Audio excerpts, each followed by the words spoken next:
When a relationship ends, the pain can feel unbearable, and that glass of wine can become two or more.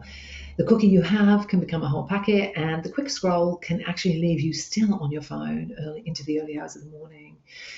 It doesn't usually arrive dramatically, it kind of creeps in. These are the things that we reach for when we're hurting and we're trying to get through the day. I call them shadow comforts because they sit quietly in the background, helping us to cope when things are tough. And in a minute, I'm going to show you how to choose to loosen their grip without guilt or trying to force things. After a relationship ends, life gets pretty heavy. You're tired in a way sleep doesn't fix, and the evenings seem to stretch out. The house feels different.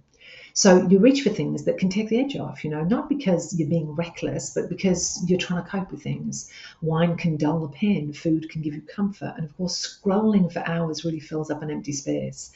And we wouldn't do it if it didn't work, right? So for a while, it does work, it keeps us functioning. But there comes a point when sometimes it shifts into something else, and that small comfort becomes a bit of a habit, and you start to notice it, but you don't change it. And then you start to have thoughts like, wow, this isn't really helping anymore, and I should cut back. So you do the right thing and tell yourself, all right, that's it, I'm going to cut back. You promise yourself tomorrow's going to be different. 5 o'clock comes round, you're tired, you're flat, things are tricky again, and you're already negotiating with yourself. And unfortunately, then the guilt starts to creep in and sometimes even shame. Not because of the habit itself, but inside there's this story we start to tell ourselves.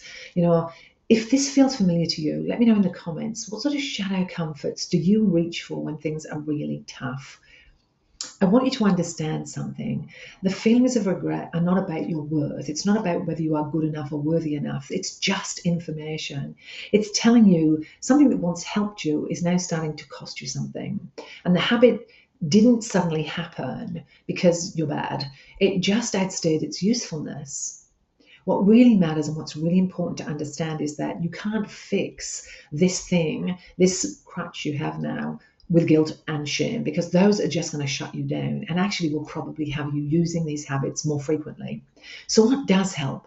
Well, when someone we love leaves, the quiet belief can settle in that something about ours wasn't enough, and that belief can keep the coping going on, right? So, the coping method we're using. Change doesn't start with being harder on yourself. It starts with treating yourself like someone worth taking care of. Not perfectly, but with a lot of kindness and compassion, the way you would a good friend. So we don't rip the habit away and do this whole, well, if you had some self will, if you just had a bit of determination, we don't do that to ourselves. If you are wanting to change a shadow comfort that's become a bit of a problem, we don't take it away first. We try and understand. So here are 3 things to understand about this habit you've gotten into. The first thing is, what does it give you? Is it giving you relief from the pain? Is it numbing the feelings down? Is it giving you a break from what feels chaotic? Then, instead of judging what it is doing, how about we just notice without judgment? I'm having a drink of wine because today was too heavy. I'm eating this cake because it just makes me feel better. And I've had a tough day, or, I'm having a cigarette, or I'm scrolling on social media because this is the first 2 minutes I've had to myself and my brain's cooked. And finally, the third thing, one small thing, one moment that you can have just being kind to yourself, whether that's doing a couple of deep breaths, having a glass of water, stretching a little bit, just giving something kind back to yourself. Go outside and taking a couple of minutes just to yourself.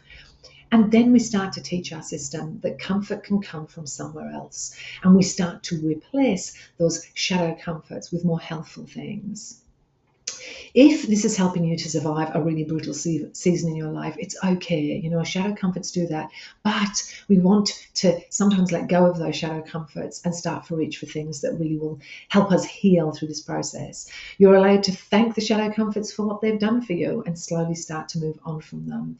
You are in a time of adjustment, and that is how healing really happens. If you recognize yourself in any of this, please be kind to yourself. If you are looking for grounded support that will help you, I invite you to hit the notification bell on my channel. I release videos twice a week, and I have a live call every week. If you hit the notification bell, you'll be told when that's going to happen.